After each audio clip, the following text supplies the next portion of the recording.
Welcome back to another episode of the Casey Campbell podcast. Casey Campbell with you, of course. We are pleased to be joined by Michael DOrlando, of course, driver the number 4 for Kate Motorsports in the USF 2000 series, of course, as part of the Road to Indy. How's it going? It's going well, Casey. How are you doing? Good, man. So season's been interesting for you. You've came Very. up, yeah, you've came up close and had some good runs. Obviously, hadn't got the wins that you wanted, but overall, how do you think the season's going so far? Well, from the beginning of the season, it's been quite obvious that the team and I have had very good pace, and we've been up in. There hasn't been a single race that I at least didn't finish, or that at least did finish that I didn't finish out at the top five. Then excluding the one in my race number 1 in Indianapolis, where I got into an incident with Miles Rowe and it ended my race. But every other race, it's been 2 top 4, 2 fourths, a third, a second, a fifth, and then another second. So it's been pretty solid so far. And yeah, just it seemed like every single weekend that we've had so far just had a couple things that just ended up shuffling me back a few places. In St. Pete, wiring harness failed it when I was like 2 tenths up on the entire field in pole position at in qualifying, which ended up pushing me back to 7th. Uh, let's see, Barber, when we were out in qualifying, the red came out on my fastest lap, which ended up making me lose that fastest lap.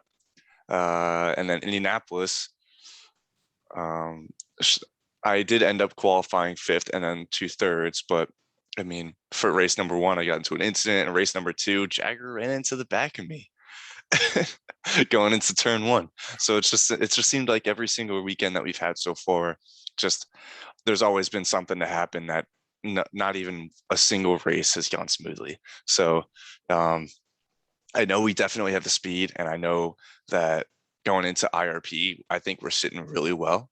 We were really quick in testing, but I'm super looking forward to the rest of the season. Hopefully, we can put together some actual proper wins and actually have something go our way for once. Yeah, it seems like between you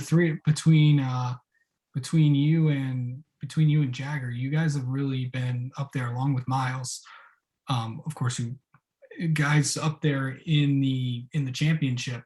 What has it been like? Because battling out with those two, really, we have the 3 strongest cars, and then who knows what's going to happen next.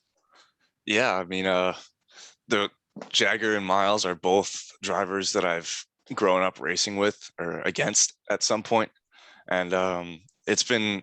I know that they're pretty respectful when they drive, but I know that they're also really talented drivers. Miles and Jagger both can drive a car, and I know this is Jagger's first year in USF 2000, but doesn't mean he's inexperienced just because you've done a whole bunch of.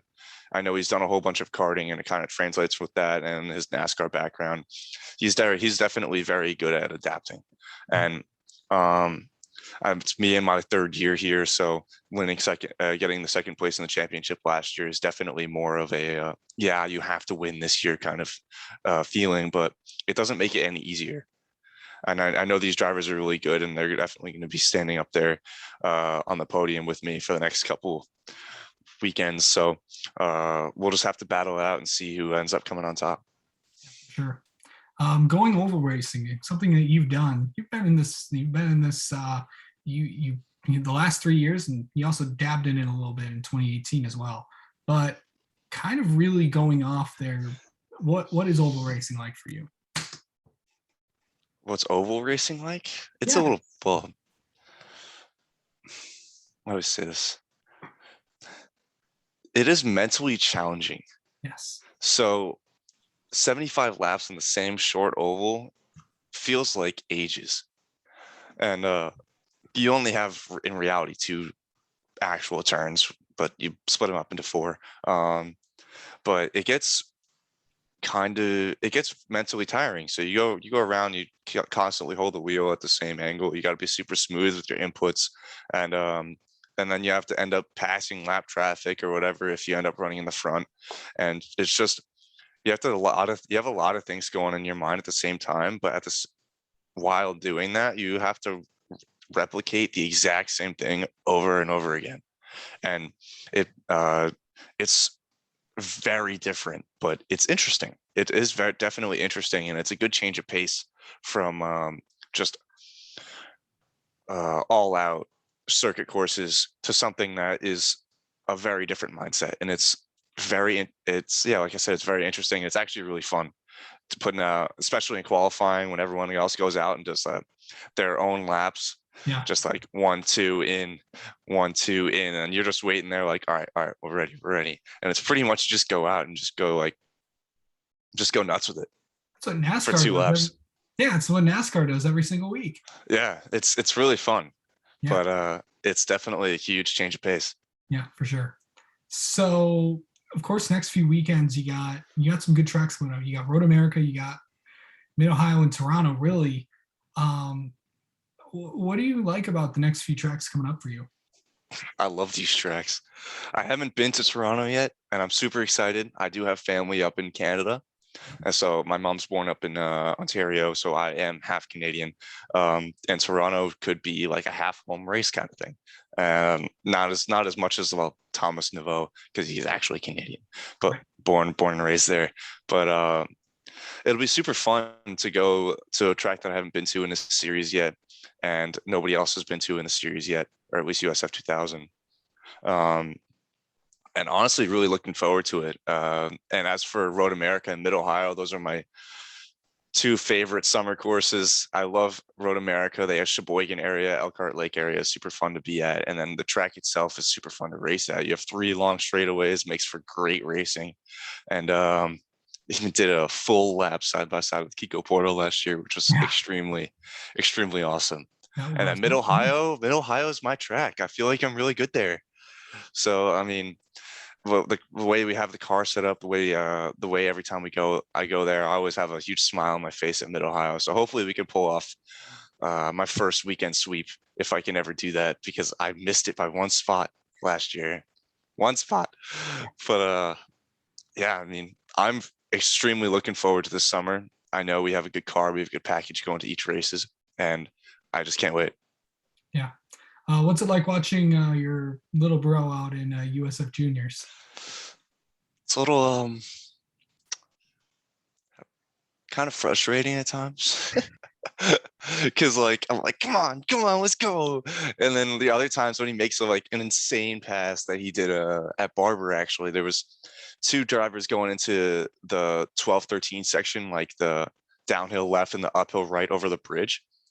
And they were going into side by side, and he just stands back in the catbird seat and just gets both of them on the exit. And I was like, yeah, let's go, that's my brother. And I was like super happy for him.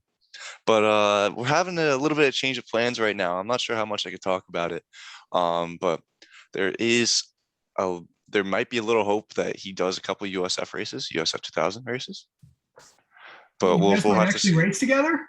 Yeah, but we'll have to see. We'll have to see how that goes.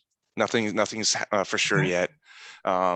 And if anything happens, if anything comes and we end up racing each other, if it comes down to the championship, then he knows that like the championship's definitely worth more than just one position over my brother kind of thing. So it's gonna be fun, but at the same time, I'm already in the championship, and he would be coming in later. So if anything happens where we end up battling or something, that we're gonna have to not actually duke it out until Yeah. you know we're actually fighting for each other for the championship. Then we'll do it. But Oh, it's the way I see it right now. I'm super glad that if Nick does come into USF, I'd be super glad to have him. Super glad to race against him.